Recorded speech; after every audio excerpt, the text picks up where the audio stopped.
کھلاڑی 11 ہوتے ہیں، لیکن ان سب کے سامنے گول ایک ہی ہوتا ہے۔ جن کھلاڑیوں کے سامنے ایک مشترکہ گول ہو انہیں انگریزی زبان میں ٹیم کہتے ہیں۔ اسی طرح جب کسی جگہ کے رہنے والے انسانوں کے سامنے ایک مشترکہ نسب العین ہو تو انہیں قوم یا امت کہا جاتا ہے۔ لہذا افراد اس صورت میں قوم بن سکتے ہیں جب ان سب کے سامنے ایک گول ہو، ایک نسب العین یا ایک منزل مقصود ہو۔ اگر کسی ملک کے باشندوں کے سامنے ایک نسب العین نہ ہو تو وہ قوم نہیں بن سکتے، یا مختلف لوگوں کے سامنے مختلف نسب العین ہوں تو وہ بھی ایک قوم نہیں بن سکتے۔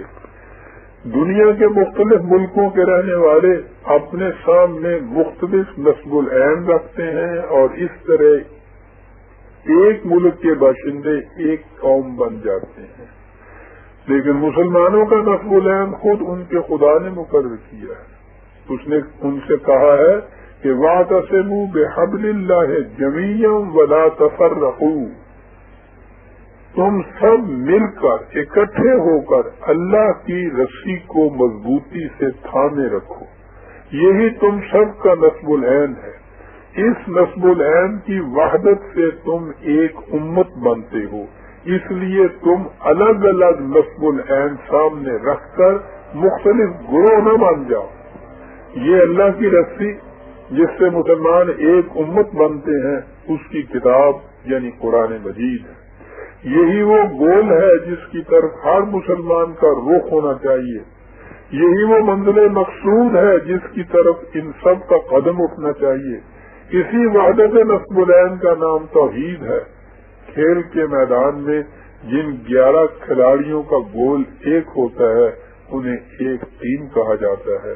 ان کے مقابلے میں دوسرے کھلاڑیوں کا گول ان سے مختلف یا دوسری سمت کو ہوتا ہے، وہ دوسری ٹیم کہلاتے ہیں۔ آپ نے غور کیا کہ ایک ہی میدان کے کھلاڑی 2 گروہ کس طرح بن گئے؟ محض گول کے الگ الگ ہونے سے۔ موجودہ زمانے کی اصطلاح میں قوم کے نسب العین یا گول کو آئیڈیالوجی کہتے ہیں۔ اس کا مطلب یہ ہے کہ مسلمان آئیڈیالوجی کی وحدت کی بنا پر امت بنتے ہیں۔ ان سب کی آئیڈیالوجی ایک ہوتی ہے، جیسا کہ ہم نے پہلے کہا ہے، اسی کا نام توحید ہے۔ اگر ان کی آئیڈیالوجی مختلف ہو جائے تو اسے شرک کہیں گے۔ اسی لیے اللہ تعالیٰ نے ان سے کہا ہے کہ وَلَا تَكُونُوا مِنَ الْمُشْرِكِينَ مِنَ الَّذِينَ فَرَّقُوا دِينَهُمْ وَكَانُوا شِيَعًا كُلُّ حِزْبٍ بِمَا لَدَيْهِمْ فَرِحُونَ۔ اے مسلمانوں دیکھنا، تم کہیں مومن ہونے کے بعد پھر مشرک نہ بن جانا، یعنی ان لوگوں میں سے نہ ہو جانا جنہوں نے اپنے دین میں فرقے پیدا کر لیے اور خود بھی ایک گروہ بن بیٹھے۔ پھر ان میں سے ہر ایک فرقے کی یہ حالت ہو گئی کہ وہ اپنے طریقے کو حق سمجھ کر اس میں مگن ہو گیا۔ آپ نے غور کیا کہ قرآن نے کس طرح نسب العین کی وحدت کو توحید اور نسب العین کے اختلاف کو شرک قرار دیا ہے۔ یہ اس لیے کہ مسلمان ایک امت بنتے ہی نسب العین کی وحدت، مسلمان ایک امت بنتے ہی نسب العین کی وحدت سے ہیں۔ جب مختلف گروہوں کے سامنے نسب العین مختلف ہو گئے تو ایک دوسرے سے الگ ہو گئے، یہ امت نہ رہے، یہ ایک امت نہ رہے، ان کی وحدت ٹوٹ گئی، ان میں توحید کی جگہ شرک آ گیا۔ مسلمانوں کا نسب العین قرآن کریم ہے، وہ ایک ایسی کتاب ہے جس میں کوئی اختلافی بات نہیں، اسی لیے مسلمان ایک امت بنتے ہیں۔ یہی ہماری آئیڈیالوجی ہے، اسی کی خاطر ہم نے پاکستان حاصل کیا تھا۔ آپ کہیں گے کہ اس کے لیے پاکستان حاصل کرنے کی ضرورت کیا تھی؟ قرآن کریم ہمارے پاس اس وقت بھی موجود تھا جب ہم متحدہ ہندوستان میں رہتے تھے، یہ ٹھیک ہے، لیکن اس وقت ہم قرآن کریم پر عمل نہیں کر سکتے تھے۔ قرآن کریم زندگی کا ضابطہ ہے، یہ قانون کی کتاب ہے، اور جیسا کہ پہلے درس میں بتایا گیا تھا، اس میں خدا نے مستقل اقدار یا نہ بدلنے والے اصول دیے ہیں تاکہ ہم ان کے مطابق زندگی بسر کریں، لیکن ان اصولوں کے مطابق زندگی بسر نہیں ہو سکتی جب تک اپنی حکومت نہ ہو۔ ہم نے اسی مقصد کے لیے پاکستان کا مطالبہ کیا تھا کہ ہم اپنی مملکت میں قرآن کریم کی مستقل اقدار کو قانون بنا کر نافذ کر سکیں اور اس طرح اپنی زندگی کو اس کے قالب میں ڈھال سکیں۔ قرآن کریم نے مومن اور کافر میں فرق ہی یہ بتایا ہے کہ مومن وہ ہیں جو قرآن کریم کے مطابق حکومت قائم کرتے ہیں، جو ایسا نہیں کرتے وہ کافر ہیں۔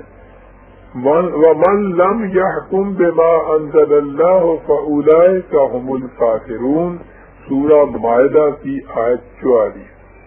یعنی جو خدا کی نازل کردہ کتاب کے مطابق فیصلہ نہیں کرتے وہی لوگ کافر ہیں۔ مومن کے معنی ہے ماننے والا اور کافر کے معنی ہے نہ ماننے والا، انکار کرنے والا۔ یعنی جو لوگ قرآن کریم کو بطور نصب العین یا آئیڈیالوجی کے مانتے ہیں اور پھر اسی کے مطابق مملکت قائم کرتے ہیں وہ مومن ہیں۔ جو لوگ قرآن کریم کو اپنی زندگی کا نصب العین یا آئیڈیالوجی نہیں مانتے اور اس کے مطابق مملکت قائم نہیں کرتے وہ مومن نہیں، کافر ہیں۔ ان تصریحات کے بعد سے یہ بات واضح ہو کر سامنے آ گئی کہ افراد اس وقت تک قوم نہیں بنتے جب تک ان کے سامنے ایک گول، ایک نصب العین یا ایک آئیڈیالوجی نہ ہو۔ جو لوگ قرآن کریم کو اپنی زندگی کا نصب العین مانتے ہیں انہیں مسلمان کہتے ہیں، اور وہ اس نصب العین کی وحدت سے ایک قوم یا امت بنتے ہیں۔ قرآن کریم کو زندگی کا نصب العین رکھنے سے مطلب یہ ہے کہ اس کے مطابق حکومت قائم کی جائے۔ ہم نے اسی مقصد کے لیے پاکستان کا مطالبہ کیا تھا اور اسی کے لیے اسے حاصل کیا تھا، لیکن پاکستان حاصل کرنے کے بعد ہم بالکل بھول گئے کہ ہماری آئیڈیالوجی کیا ہے، ہمارا نصب العین کیا ہے۔ یہ ظاہر ہے کہ جب لوگوں کو اپنا نصب العین ہی یاد نہ رہے تو وہ افراد کی حیثیت سے زندگی بسر کرتے ہیں، ایک قوم کبھی نہیں بنتے۔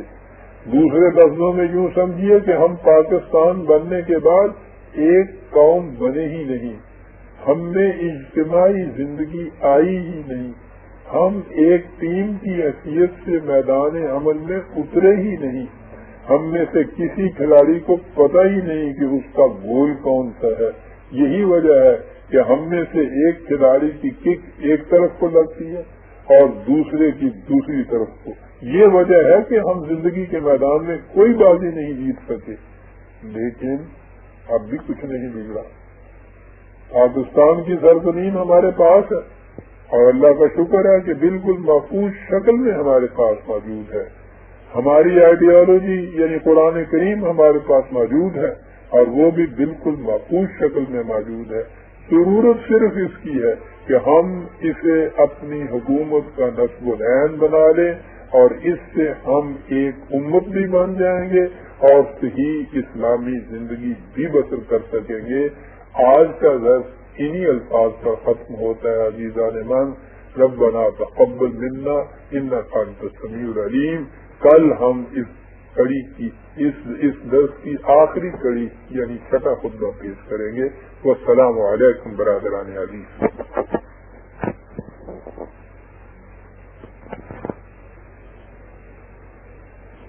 اعوذ باللہ من الشیطان الرجیم، بسم اللہ الرحمن الرحیم۔